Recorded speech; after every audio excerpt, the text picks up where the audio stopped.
Aca. Tadi nggak tahu. Wah. Lihat itu. Kalian kenapa? Wih, ini yang buat jatuh. Apa ini?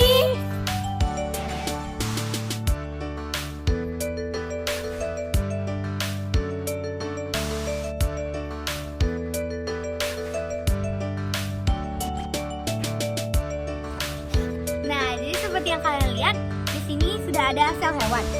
Dan di depan sel hewan ini terdapat organel-organel yang berada di dalam sel hewan ini. Dan pada hari ini kita akan menjelaskan fungsi dari organel-organel sel hewan ini. Yang pertama ada membran sel. Membran sel merupakan bagian paling luar yang membungkus sel yang tersusun atas lemak dan protein dan memiliki fungsi yaitu melindungi sel, menerima rangsangan dari luar dan mengatur keluar masuknya zat. Yang kedua ada retikulum endoplasma. Bagian sel yang berbentuk seperti benang-benang yang ada di inti sel. Retikulum endoplasma terbagi menjadi dua. Retikulum endoplasma halus tidak melekat dengan ribosom dan retikulum endoplasma kasar melekat pada ribosom. Adapun fungsi retikulum endoplasma kasar yaitu alat transformasi zat pada sel sendiri, sintesa protein tertentu pada ribosom yang akan diekspor. Sedangkan fungsi retikulum endoplasma halus yaitu sintesis lipid dalam sel RNA dan membantu dalam detoksifikasi sel-sel berbahaya pada sel RNA.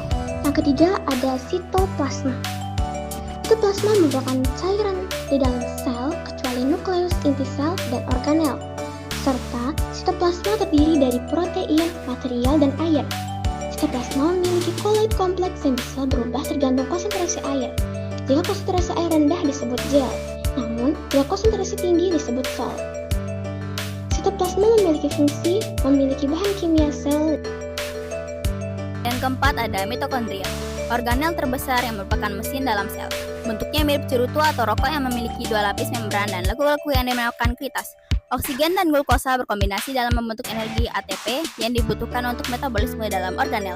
Mitokondria dalam bentuk tunggalnya disebut mitokondrion, memiliki fungsi menghasilkan energi dalam bentuk ATP dan respirasi seluler. Yang kelima ada lisosom. Lisosom adalah organel yang berupa kantong terikat di membran yang berisi kandungan enzim hidrolitik yang dipakai dalam mengontrol pencernaan intraseluler dalam keadaan apapun. Dan fungsi dari lisosom adalah sebagai pemasukan makromolekul dari luar menuju ke dalam sel dengan mekanisme endositosis, mencerna materi dengan memakai fagositosis, mengontrol pencernaan intraseluler, dan penghancuran organ sel yang rusak atau autofagi. Yang keenam yaitu mikrotubules. Mikrotubules adalah organ sel di dalam sitoplasma yang ditemukan pada sel eukariot dan berbentuk silindris panjang dengan diameter dalam kurang lebih 12 nanometer dan diameter luar 25 nanometer. Mikrotubules bersifat kaku. Fungsi mikrotubules adalah melindungi sel, berperan dalam pembentukan flagella, silia, sentriol, dan memberi bentuk sel. Yang ketujuh yaitu ribosom. Ribosom adalah organ sel yang padat dan kecil, berukuran 20 hingga 22 nanometer, yang terdiri atas 65% RNA ribosom atau penyusun utama ribosom dan 35% protein ribosom. Di dalam sel ribosom terikat pada retikulum endoplasma kasar atau membran inti sel. Fungsi ribosom yakni tempat berlangsungnya sintesis protein. Yang kedelapan ada sentriol.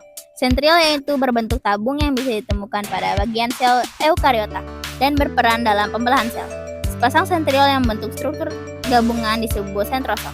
Sentriol berfungsi sebagai proses pembelahan sel dalam membentuk benang spindel dan berperan membentuk silia dan flagella. Yang kesembilan yaitu badan Golgi. Badan Golgi atau aparatus Golgi yaitu organel yang dikaitkan dengan fungsi ekskresi sel dan dapat ditemukan di semua sel eukariotik dan terdapat fungsi ekskresi. Fungsi badan Golgi adalah membentuk vesikula atau kantong untuk ekskresi, membentuk membran plasma, membentuk lisosom, dan memproses protein. Yang terakhir yakni nukleus. Nukleus adalah inti dari sel yang mengatur dan mengendalikan aktivitas sel untuk metabolisme maupun kepembelahan sel.